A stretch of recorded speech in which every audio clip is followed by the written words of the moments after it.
This presentation was originally done on Tuesday, December 14th at about 8:30 p.m.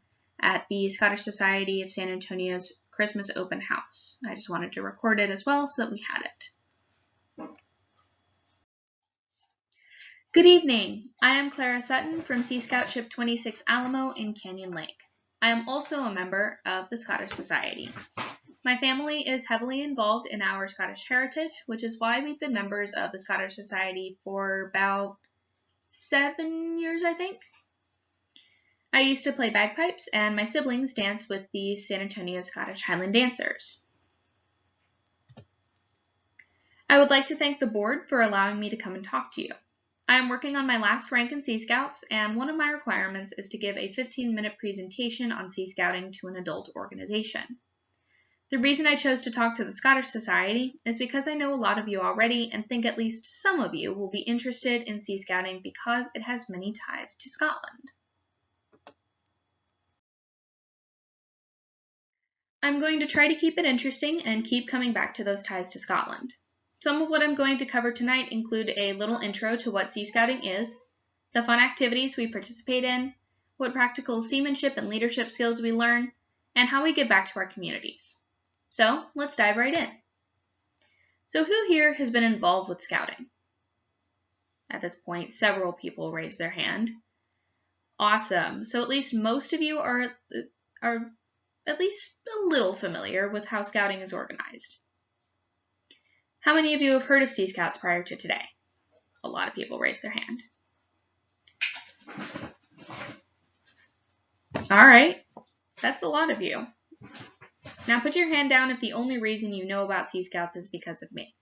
Maybe you follow someone in my family on Instagram or Facebook. A lot of people put their hands down. All right, so not many of you know about it outside of me. They say learn something new every day, so for those of you not familiar with Sea Scouts, hopefully I can help contribute to this today. So Sea Scouts is a branch of the Boy Scouts of America, the umbrella organization that contains Scouts BSA, previously known as Boy Scouts, Venturers, STEM Scouts, Explorers, and Sea Scouts.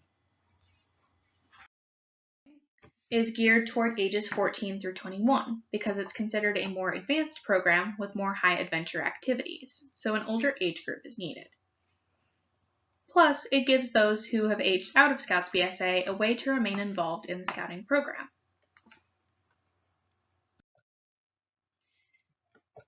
Scouting as a whole was founded by Lord Robert Baden-Powell, who was born and raised in England, but was awarded a baronetcy in Balmoral, Scotland. Baden-Powell's sister, Agnes, founded the Girl Guides of the UK, and her friend, Juliet Gordon Low of Scotland, moved to America and founded the Girl Scouts of the USA. Lord Baden-Powell founded Sea Scouts as a way to create young leaders through water-based activities.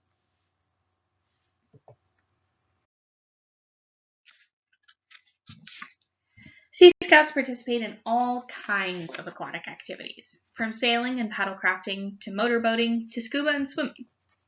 Some ships, the Sea Scout equivalent of a troop, focus on one activity, some do a few, and some participate in all of them. I know a few ships in Austin dedicated to scuba, for example, but most ships I am familiar with, including my own, are involved in a variety of activities. Generally, Sea Scout activities are divided into ship meetings and extended activities. Ship meetings are regular, often once a week or so. These usually address any ship business, and often there will be some sort of activity. This usually involves either community service or a lesson on a rank requirement.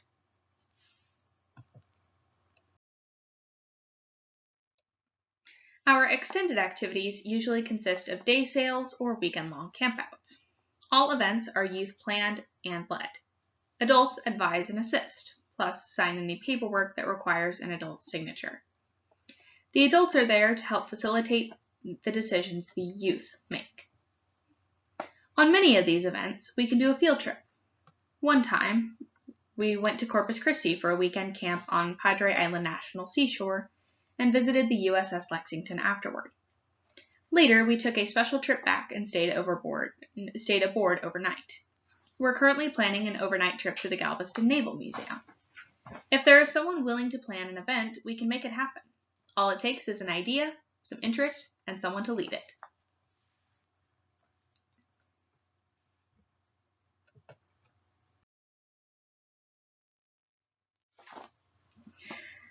Many of our events help us learn practical seamanship skills. Many ships do a lot of sailing and/or paddling, and as part of our rank requirements, we must show an understanding of the principles of those activities. This includes the parts of a craft, how to handle them, and tools to make that easier and safer. We also learn how to plan effectively with an understanding of where we're going, the weather and water conditions, what equipment we'll need, and who is coming. This also teaches us communication skills to make sure we give the right information to everyone, coordinate for equipment and supplies, and get any approvals we need. Also, when sailing, you must know how to communicate what you're doing to your crew so that they can be prepared and safe and the boat doesn't go down. Other skills we learn include navigation and boating safety, which go hand in hand.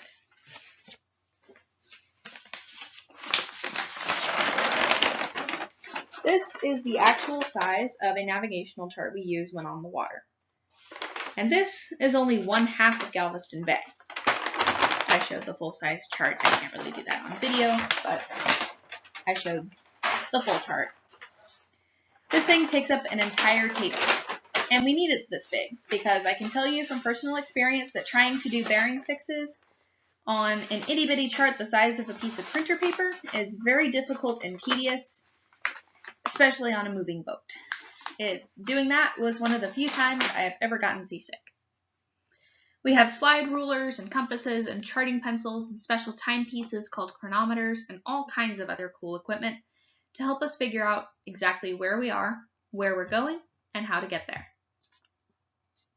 Fun fact, if you have a watch with the word chrono on it, it's based on a Scottish invention called a chronometer. When originally invented, the term meant a super accurate special watch used at sea because a normal clock is, in essence, completely useless due to temperature changes and the tossing of the boat. Nowadays, it's just a term for a watch that is accurate within a certain amount of time, 1/36 of a second. Official nautical charts like this one also show any hazards in the area, like wreckage, shoals, and submerged trees, so that we don't hit something and get stuck, or worse, the boat breaks and we have to make a mayday call to the Coast Guard. A lot of boating safety has to do with navigation. Just being aware of your surroundings can help prevent all kinds of accidents, but there are more complicated elements to safety.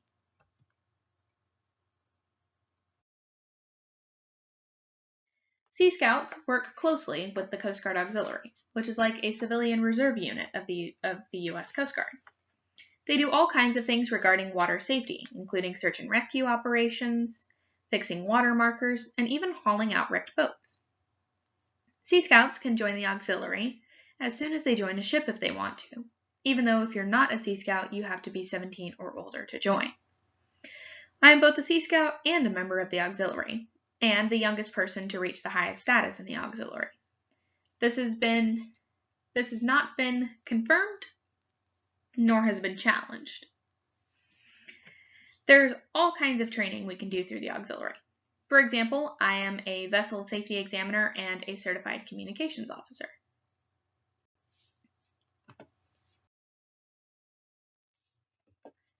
The basis of the communications I am trained in originated in Scotland. The radio itself was not invented there, but the science that preceded its invention was discovered by physicist James Clerk Maxwell of Edinburgh, who also discovered color photography, another thing we use a lot when sailing. He was a pioneer in electric and magnetic wave discovery, which led him to predict the existence of radio waves. Additionally, signal lamps for Morse code between ships were invented by a Scottish admiral. Through the Auxiliary, Sea Scouts learn a lot about how to be good examples for boaters and mitigate the risk of accidents on the water. The best part about all of this is that Sea Scouts get some amazing opportunities through our relationship with the Coast Guard Auxiliary.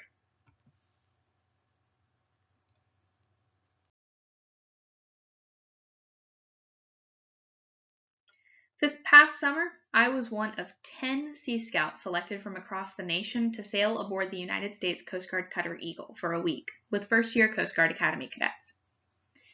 Eagle was built in Germany as a warship during World War II. She is a huge sailing vessel, over 250 feet in length.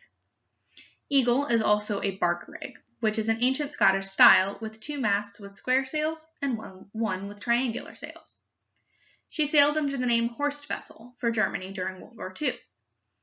Fun fact, 100,000 Sea Scouts from the UK alone went to sea during World War II.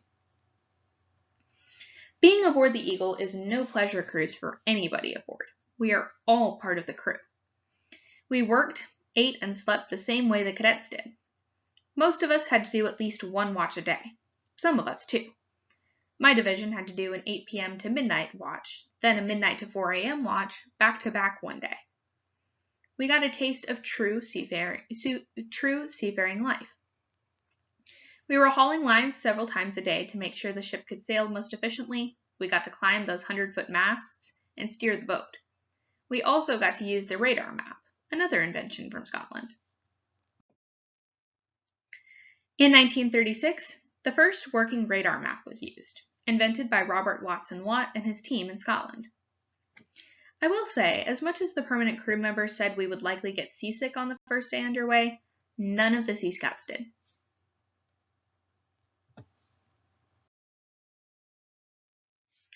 Sea Scouts also participate in a lot of leadership training. All ships have basic positions to be filled by both youth and adults, which together are called the quarterdeck. Leadership was Lord Baden-Powell's main goal with starting scouting, and he ensured that opportunities to improve one's leadership skills were accessible at all levels: ship, council, and national. At the ship level, there is a basic leadership training called Introduction to Leadership Skills for Ships, ILSS. Most ships do this once a year after a change of watch, which is the rotation of leadership positions on the youth side. It's actually a requirement for the second rank in Sea Scouting. There are opportunities above that, each building upon the last.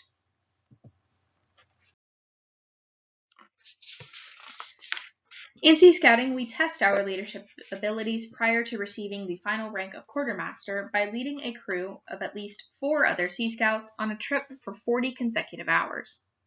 This may seem relatively simple at first, but it is not what it seems. The quartermaster candidate plans the entire thing, including the menu, activities, and location. The candidate also buys any necessary supplies and equipment the ship does not already have, plus the food. But once the event officially starts, the candidate cannot do any work. They must lead and guide the crew of peers to get everything done. I am actually working on my cruise. I tried it once, but didn't have enough people, so I used that as a learning opportunity to identify problems for the real cruise. This way, when I do the hopefully real cruise next week, during winter break, I can correct some issues we had the first time around.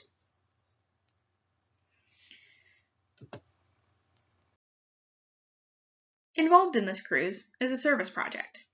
In fact, almost all scouting events involve some sort of community service.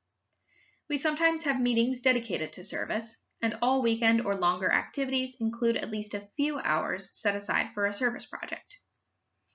We do service regularly, often relating to conservation or caring for our chartered organization's grounds.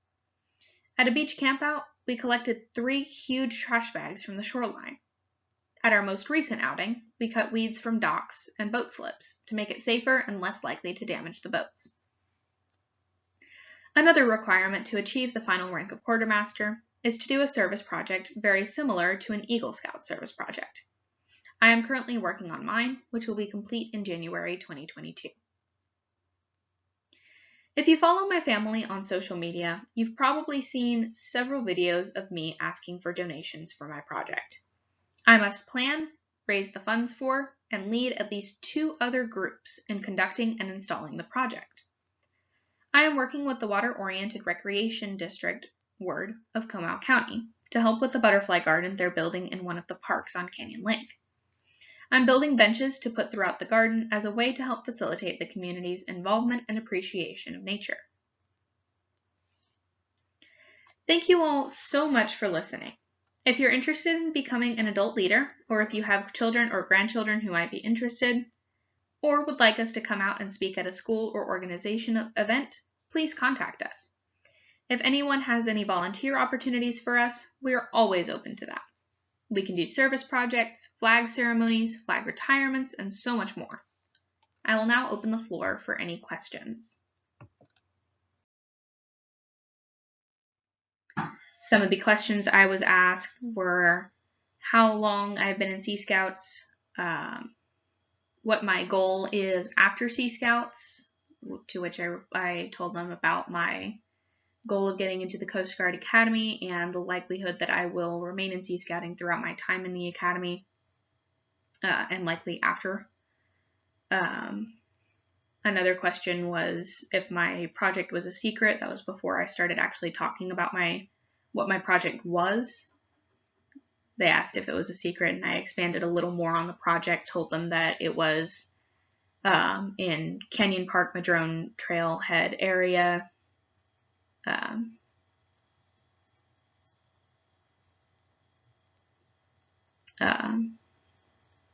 those were the main questions I got.